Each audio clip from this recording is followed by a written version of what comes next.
Frères et sœurs en Christ, bonjour. Le MIREF, ministère prophétique pour le renforcement de la foi chrétienne, du frère Sari, évangéliste, et de la servante Marie Bénie, est heureux de vous présenter une séance d'évangélisation sur un thème majeur. Jésus est la porte du paradis. Ce sujet inspiré par l'Esprit Saint est d'autant plus important que sur le web, nous voyons beaucoup de récits. Bon, nous ne jugeons pas ces récits. Nous voyons des gens qui sont allés en enfer et revenus, des gens qui disent que le paradis est ouvert, des gens qui... Alors, d'entrée de jeu, avec le titre de cette évangélisation, selon l'évangile doctrinal de Jean, Jésus est la porte du paradis, et nous allons vous montrer comment. Et quelle est la parole de Dieu qui est implacable, et pour les chrétiens, vous devez bien suivre cela. L'apostasie, bien sûr, mène son action, mais le MIREF, avec d'autres serviteurs aussi, nous contrecarrons toute action néfaste de l'apostasie concernant effectivement la vérité sur le paradis, le royaume des cieux. Donc la venue du Fils de Dieu avec la nouvelle alliance permet effectivement de remplir une promesse majeure de Dieu qui a voulu sauver le monde en envoyant son Fils qui est mort sur la croix.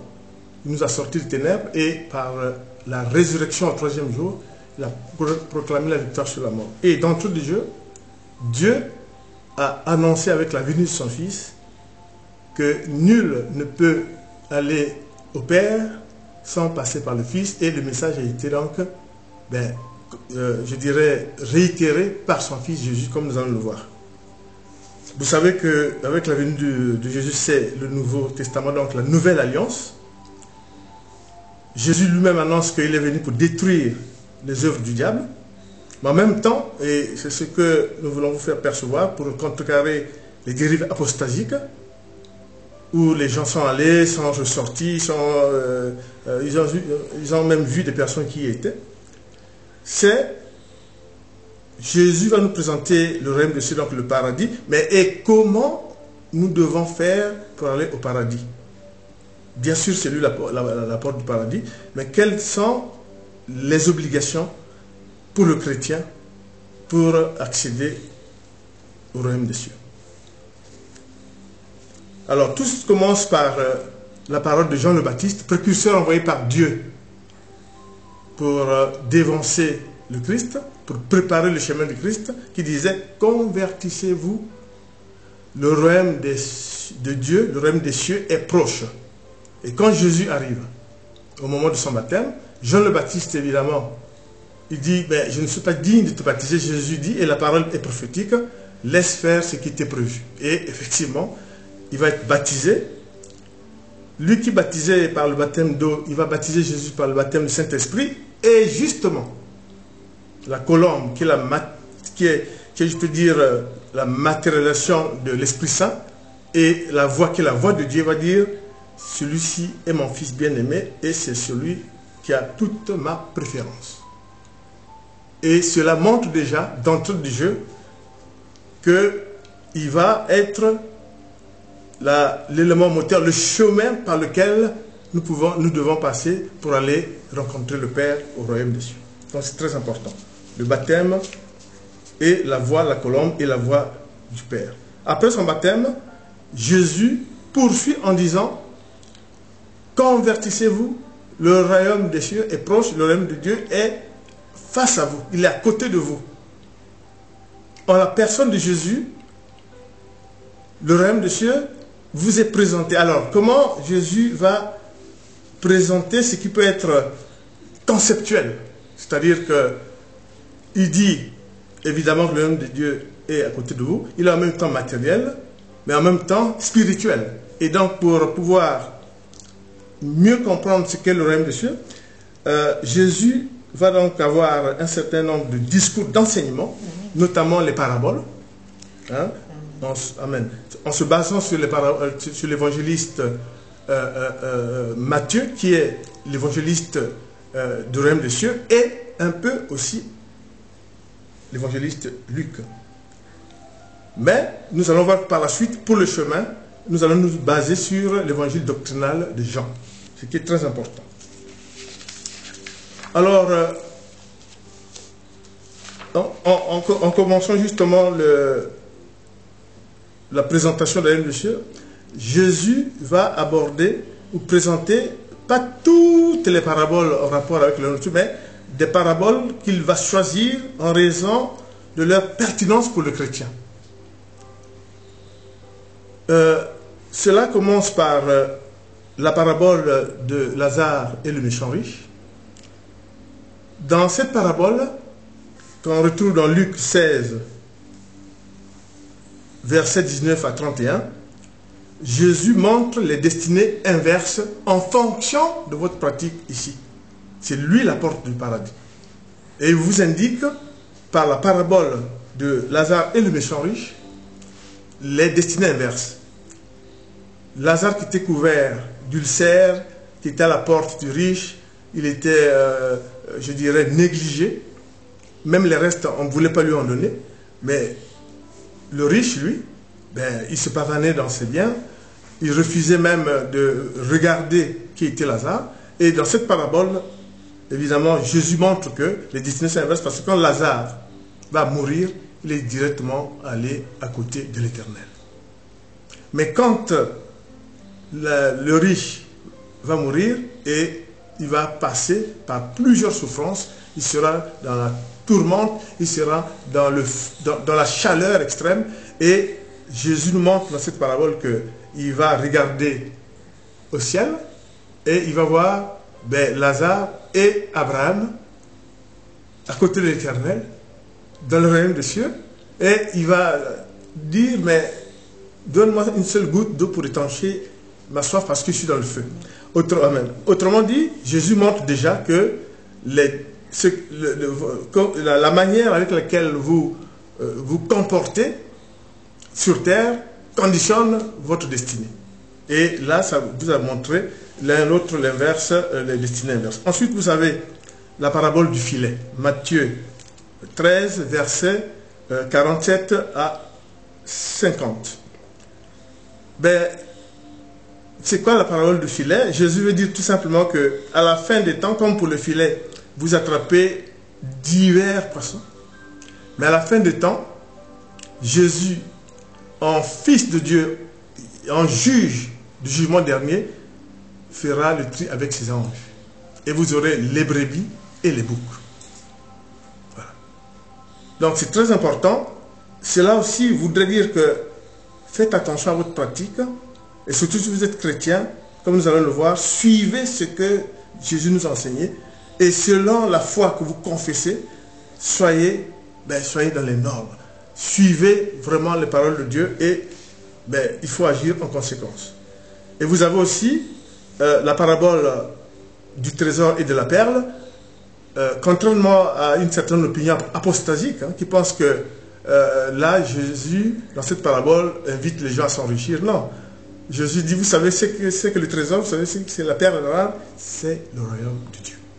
Alors, si c'est le royaume de Dieu, Jésus veut dire, autant que vous cherchez à tout vendre pour aller justement acheter le trésor, mais vous devez tout faire par l'exemplarité, par les œuvres, par les prières, en vénérant Dieu, sans aller vers les faux dieux, vous allez mériter cette perle qui est le royaume de Dieu. Ce n'est pas la postérité, comment on peut dire, l'évangile de la postérité. Donc, d'autre part aussi, vous avez la parabole du repas nuptial ou le repas royal. Alors là, c'est une parabole, si vous lisez, quand vous allez la lire, chers confrères, c'est vraiment un enseignement magistral du Christ. Parce qu'en fait, les gens qui étaient invités ne voulaient pas venir, donc le maître, donc, Jésus, va leur dire, bon, allez, vous, dans les intersections, les carrefours, etc., vous prenez ceux qui veulent bien venir, et la salle s'est remplie, et tout le monde était là, mais Jésus veut dire qu'attention, Bien sûr que la salle est remplie, mais il y a parmi vous ceux qui n'y ont pas droit. Et c'est pour ça qu'il va appeler un d'entre les personnes qui étaient là. Il va dire non, non, non, non, c'est pas à foison, les gens viennent pas, c'est pas une foire. Tu ne remplis pas les conditions. Et donc, sortez-le là, et il était parti à la géhenne. On l'envoie à la géhenne. Autrement dit, par cette parabole, il veut dire quoi? Il veut dire que, bien sûr, Dieu est magnanime. Il ouvre le royaume de Dieu à tout le monde. Mais attention, beaucoup d'appelés, mais peu d'élus.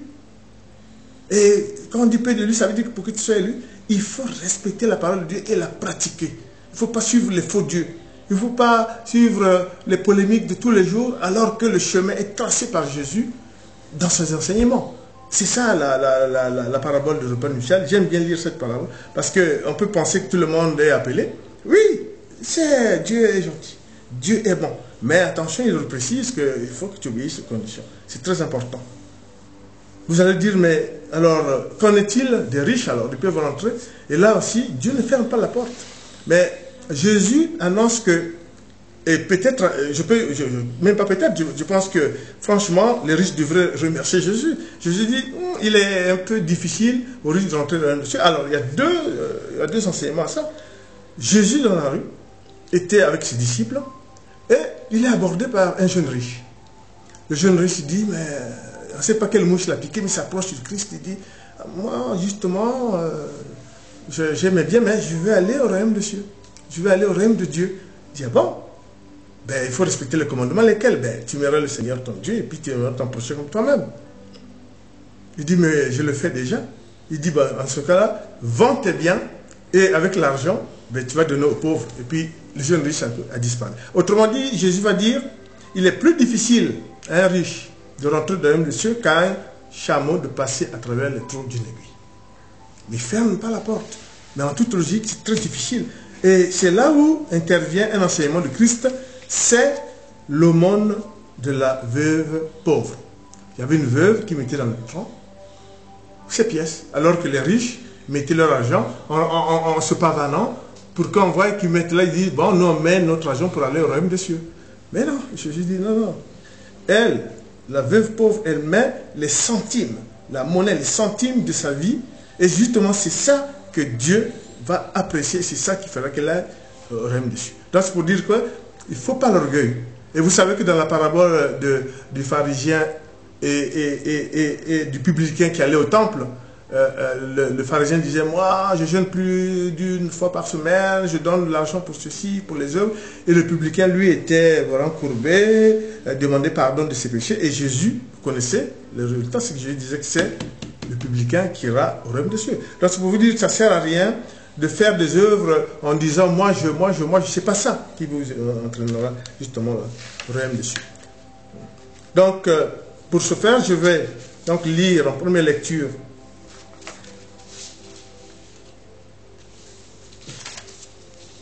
Luc, je vais lire donc Luc 16, versets 22 à 23, Matthieu 13, verset 44, et Matthieu 44, puis 47, 49. Luc 16, 22 à 23. Le pauvre mourut, hein, la parabole de Lazare et le méchant. Le pauvre mourut et fut porté par les anges auprès d'Abraham. Le riche mourut aussi et fut enterré. Dans le séjour des morts, en proie à une grande souffrance, il leva les yeux et vit de loin Abraham avec Lazare à ses côtés. Voilà. Donc deux destinées, les destinées inverses de cette parabole. Béni soit l'Éternel. Dans Matthieu 13, le royaume des cieux ressemble encore à un trésor caché dans un champ. L'homme qui l'a trouvé le cache et dans sa joie, il va vendre tout ce qu'il possède et achète ce champ. Autrement dit, Jésus veut dire que c'est tellement précieux que vous devez tout faire pour le mériter.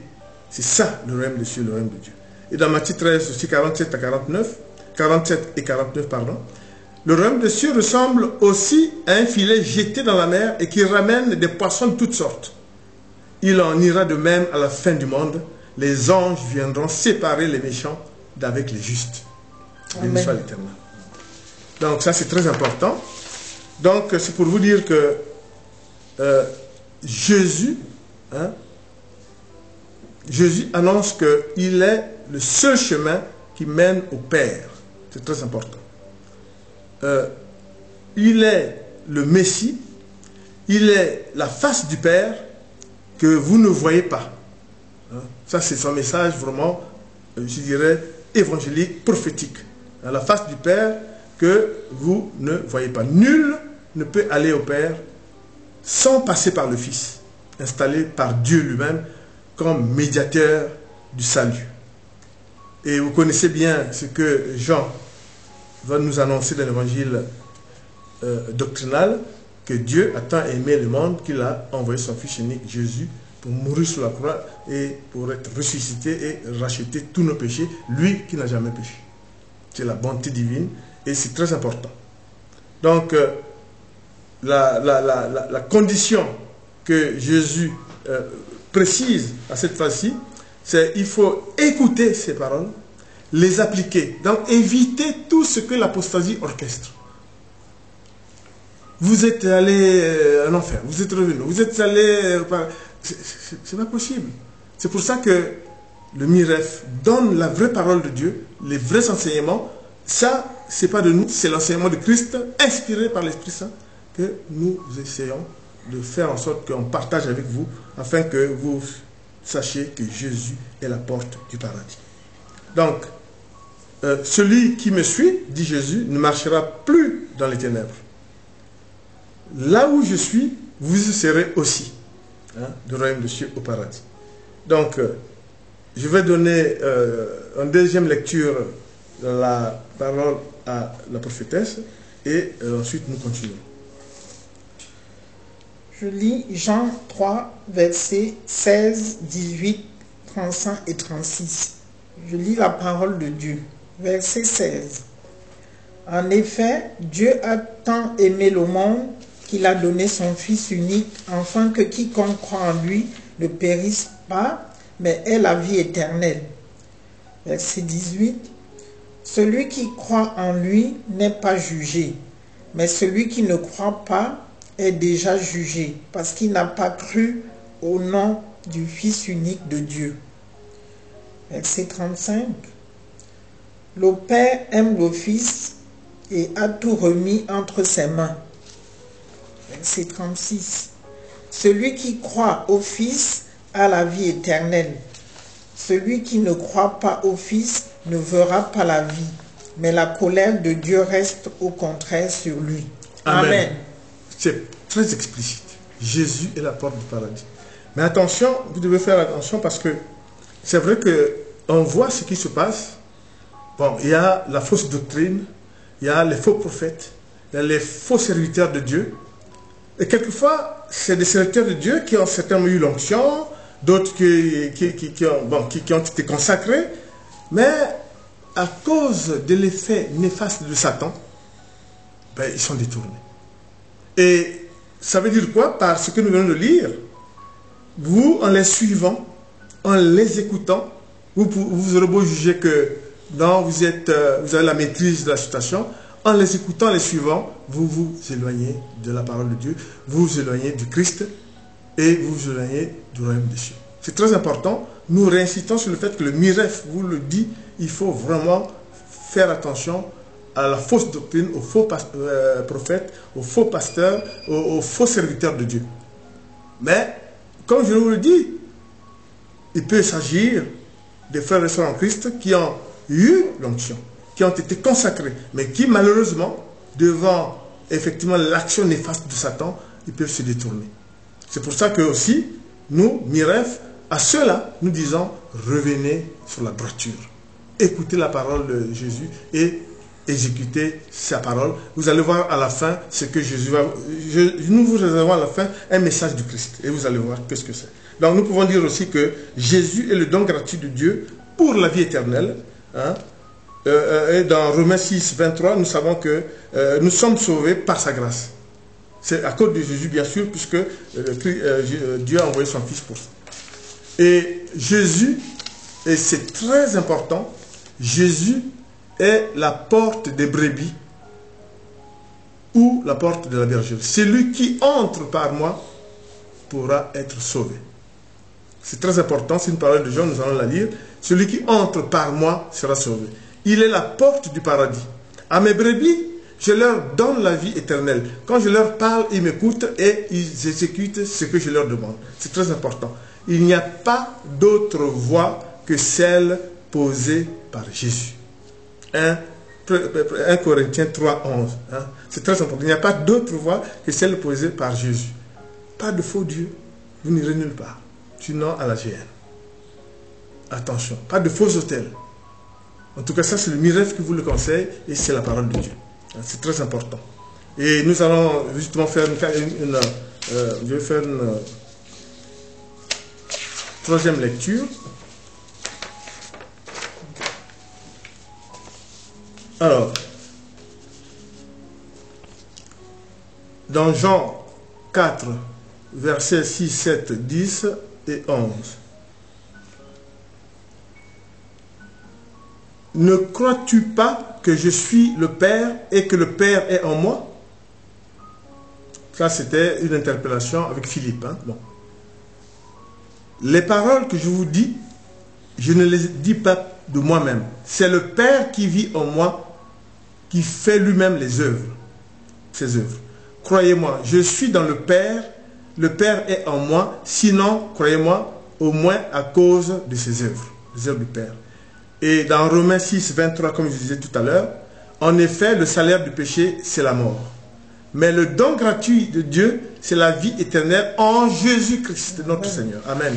Et dans l'Acte des Apôtres 15 et 11, nous croyons au contraire que c'est par la grâce du Seigneur Jésus que nous sommes sauvés et tout comme eux.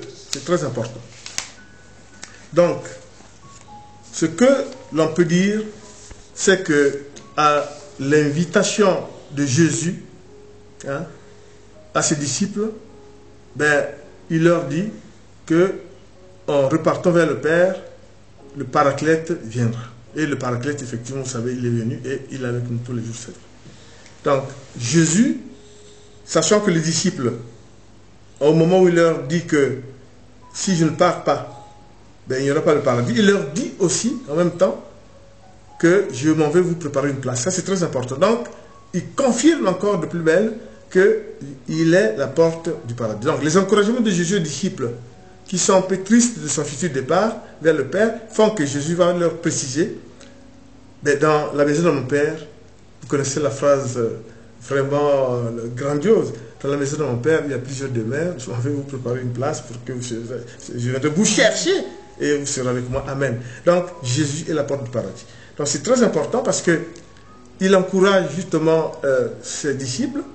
En même temps, c'est un message pour nous pour dire que qui croit en Dieu, qui croit au Fils, qui suit le Fils, le Fils le conduira au Père. C'est très important. Et cela est très important dans la mesure où il faut éviter les déviations qui n'ont aucun sens.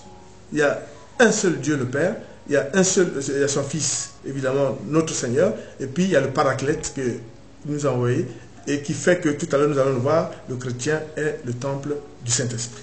Donc ça, c'est très important. Et dans cette optique-là, la prophétesse va faire une quatrième lecture pour vous montrer encore de manière forte l'enseignement de Christ qui confirme que rien ne sert de vouloir remplacer la parole de Dieu, rien ne sert de vouloir faire autre chose que ce que Dieu demande, parce que tôt ou tard, comme le dit la parabole du filet, nous serons confrontés devant les anges et les archanges au jugement dernier, où il y aura d'une part les brebis et les boucs. C'est très important. Donc la prophétesse va lire donc en quatrième lecture, donc Jean. Jean 10. Jean 10, versets 7, 9, 27 à 28. Je lis la parole de Dieu. Verset 7. Jésus leur dit encore, en vérité, je vous le dis, je suis la porte des brebis. Verset 9. C'est moi qui suis la porte. Si quelqu'un entre par moi, il sera sauvé. Il entrera et sortira, et il trouvera de quoi se nourrir. Verset 27. Mes brebis écoutent ma voix. Je les connais et elles me suivent. Verset 28. Je leur donne la vie éternelle. Elles ne périront jamais et personne ne pourra les arracher à ma main. Amen. Amen. Jean 14, versets 2 à 3. Je lis la parole de Dieu. Verset 2. Il y a beaucoup de demeures dans la maison de mon Père. Si ce n'était pas le cas, je vous l'aurais dit. Je vais vous préparer une place. Verset 3. Et puisque je vais vous préparer une place, je reviendrai et je vous prendrai avec moi, afin que là où je suis, vous y soyez aussi. Amen. Amen. Il n'y a pas plus clair que cette lecture que nous venons de faire. C'est pour ça qu'encore une fois de plus, il n'y a pas matière à dévier. Il n'y a pas matière à suivre quiconque qu'est le Christ. Il n'y a pas matière à suivre autre enseignement que l'enseignement de Christ. Nul ne peut se passer et dire qu'il détient la vérité à la place du Christ. Pour aller au Père, il faut passer par le Fils Jésus. Qui a vu la face de Jésus, autrement dit ses paroles et tout, a vu la face du Père. C'est très important. C'est Christ lui-même qui nous le dit, et faites attention. Alors, c'est la parabole de la vigne et le vigneron, où Jésus nous met vraiment, je dirais, en conscience le fait qu'il termine. Alors, quand vous lisez ça, vous devrez vraiment fermer. Il dit, sans moi, vous ne pouvez rien faire. C'est la parabole de la vigne et le vigneron, puisque c'est là où il dit que le lien qui m'unit à vous pour aller vers le Père est comme le lien qui unit le cep et le sarment. Voilà. C'est très important. Et il ajoute, sans moi, vous ne pouvez rien faire. Hein? C'est très important. On ne va pas faire la lecture, non, il y a d'autres textes. C'est dans Jean 15, verset 5, verset 12 à 13. Sans moi, vous ne pouvez rien faire. Et il y a aussi quelque chose de très important. On est souvent habitué à dire, en plus Jésus l'a dit aux jeunes riches, hein, tu aimeras l'Éternel ton Dieu de tout ton cœur, de tout ton âme et de tout ton esprit et de toute ta force même, dans certaines Bibles. Mais attention, Jésus ici ajoute un plus. Et ça, c'est le miracle qui le dit. Allez lire vos Bibles. Jésus dit, ça ne suffit pas, il dit, aimez-vous les uns des autres comme je vous ai aimé. Donc, il dit plus que, voilà, tu aimais son second comme toi maintenant. Il dit, comme je vous ai aimé. Pourquoi le dit-il? Il dit, c'est concret. Il ne faut pas juste dire comme ça, il y a la charité, il y a les œuvres. Et là, dans le même texte de l'évangile de Jean, les œuvres n'amènent pas au royaume de Dieu. Les œuvres n'amènent pas au paradis. Ce n'est pas moi qui le dis, Paul l'a redit au nom de Jésus. Et Jésus lui-même l'a dit. Autrement dit, les œuvres que vous allez faire, parce que vous pouvez construire plusieurs églises. Mais ce n'est pas ça qui vous amène au paradis. Les œuvres, comme dit le Seigneur, montrent comment est votre cœur. C'est un peu comme quand vous avez une maison, elle est belle. Mais si vous débroussez tout autour, elle sera encore de plus belle. Elle aura toute la sécurité. C'est pour ça que le fait de débrousser autour montre que, tiens, mais il s'occupe de sa maison. Ah oui, il veut donner de la valeur. C'est ça. Et lui-même, Paul l'a proclamé parce que c'est vrai qu'à cette époque, il y avait des gens qui avaient de l'argent. Et ils pensaient que, en donnant ou en faisant... Bon, on ne dit pas qu'il ne faut pas donner. Mais Jésus a même dit, le riche, quand il donne sur les dividendes. C'est-à-dire que ce qui est créé, donc, c'est pas comme le monde de la pauvre, de la veuve pauvre, qui lui donne la monnaie de son cœur. Donc, quand tu donnes en te pavanant, dit je donne. Oui, mais tu donnes, bon, parce que pour toi, ça ne coûte rien. Et justement, Dieu lit au cœur. Dieu lit au cœur. Tu donnes, oui, le monde a vu que ah, mais c'est l'euro au ciel. Frère, reste en Christ. En tout cas, c'est le miracle qui le dit, selon la parole de Dieu, nous vous disons non. C'est pas possible, c'est Dieu qui lui-même dit. Les œuvres servent bien sûr à donner un plus sur comment votre cœur, puisque comme dit Jésus, ce qui sort de la bouche sort du cœur. Voilà. Donc si vous donnez vraiment, franchement, tant mieux. Mais pour ceux qui ont des dividendes, pour ceux qui donnent en donnant, ils regardent autour, si quelqu'un regarde donner, ça, les œuvres n'amènent pas au ciel. tous les serviteurs de Dieu qui lisent la Bible, qui vous enseignent aussi, vous diront comme moi, ce n'est pas les œuvres qui amènent au ciel, mais c'est un plus. C'est très important. Donc là, Jésus dit aussi, aimez-vous les uns les autres comme je vous ai aimé. C'est très important. Donc c'est du concret. Il ne faut pas dire j'aime les gens, j'aime le monde. Non, non, non, non. Concret, concret. Alors, vous savez qu'il y a eu une rencontre dans la Bible, qui est une rencontre fondamentale, où Jésus affirme sa divinité pour la création.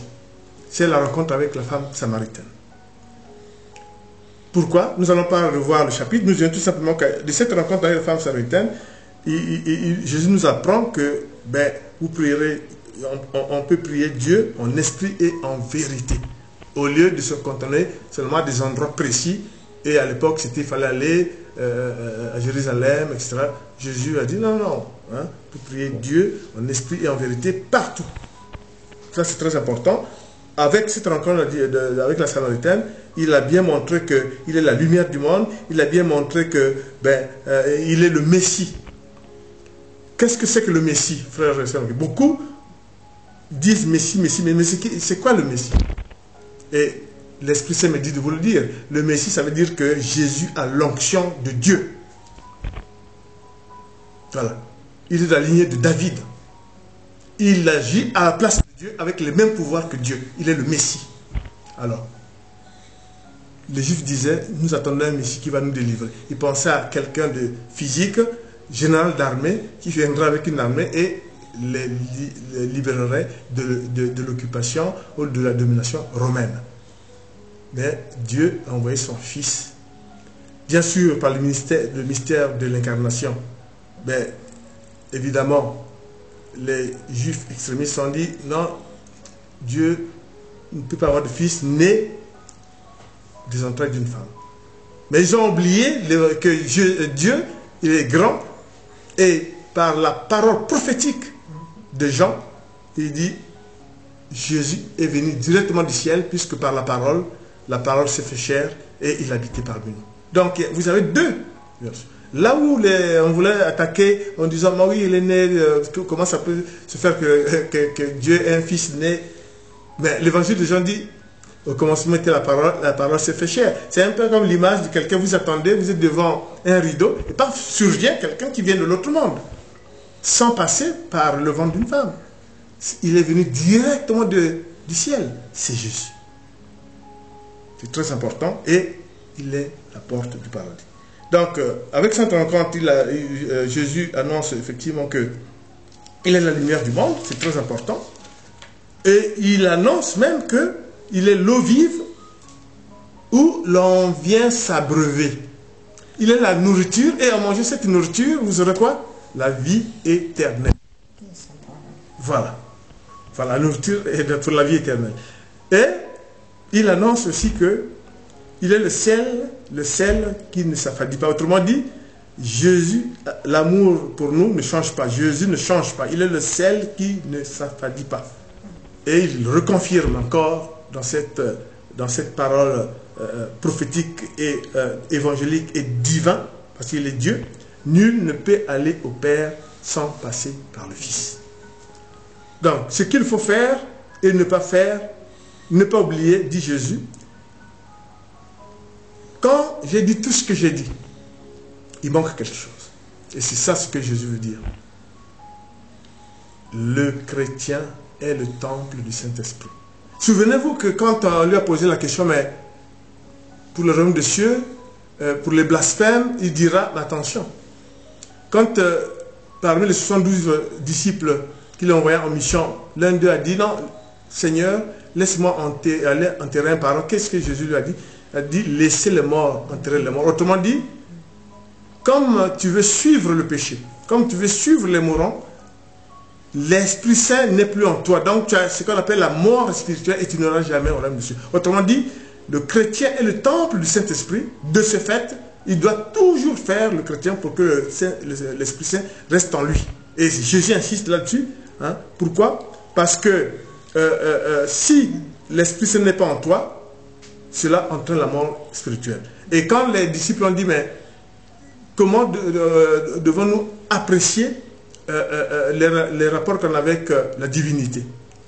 Mais Jésus a dit, si vous offensez le Fils de l'homme, bien sûr, c'est un péché. Mais si vous offensez le Saint-Esprit, l'évangile de Matthieu, c'est un péché éternel.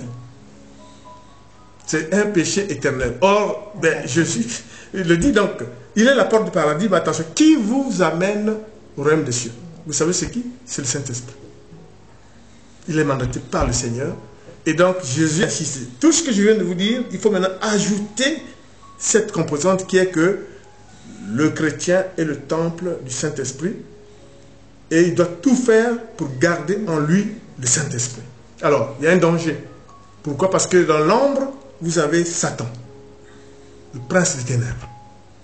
Vous avez Belzébul, le prince des démons. Qu'est-ce qu'ils font? Ils font tout pour essayer de sortir le Saint-Esprit en vous.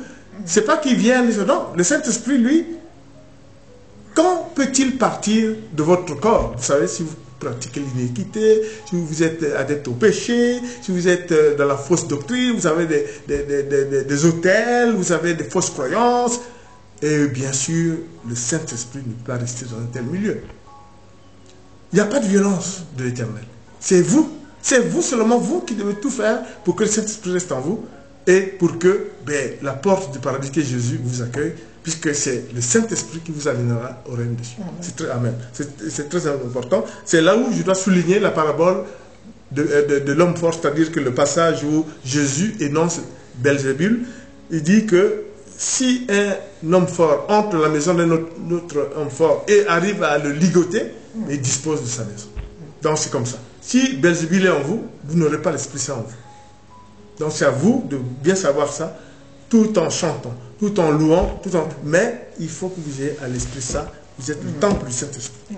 Voilà. Si vous êtes là, vous dites, oh ben j'ai pris tous les jours, rien ne m'arrive, je ne suis pas exaucé. Vous n'êtes pas exaucé, mais oui. Comment voulez-vous être exaucé? Si vous je donne un exemple, si dans une maison, vous n'écoutez pas votre père, vous dites, non, mais moi j'ai besoin d'argent pour le petit déjeuner du matin, voyez-vous, alors que vous le jurez, vous n'écoutez même pas ce qu'il dit, après vous dites, ah, mais il n'est pas bon, il ne me donne rien, alors que vous devez quand même avoir une rectitude. Mais voilà, il est en vous, le Saint-Esprit. Mais vous faites du péché. Vous suivez les fausses doctrines. Vous suivez les faux prophètes, les faux serviteurs de Dieu. Vous écoutez n'importe quoi. Évidemment, vous partez, d'autres sortent de l'enfer, d'autres sortent du paradis. C'est vraiment, c'est pas possible. Et c'est pour ça qu'une parole encore très importante, qui nous montre que Jésus est la porte du paradis, c'est que le deuxième larron qui sera crucifié, le jour où Jésus était sur la croix, mais il s'est amendé.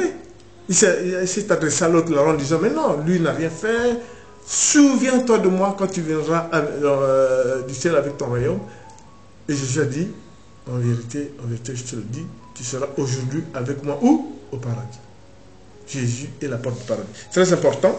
C'est pour ça que nous pouvons aussi dire que les agissements, nos agissements, sont quand même le corollaire de notre foi.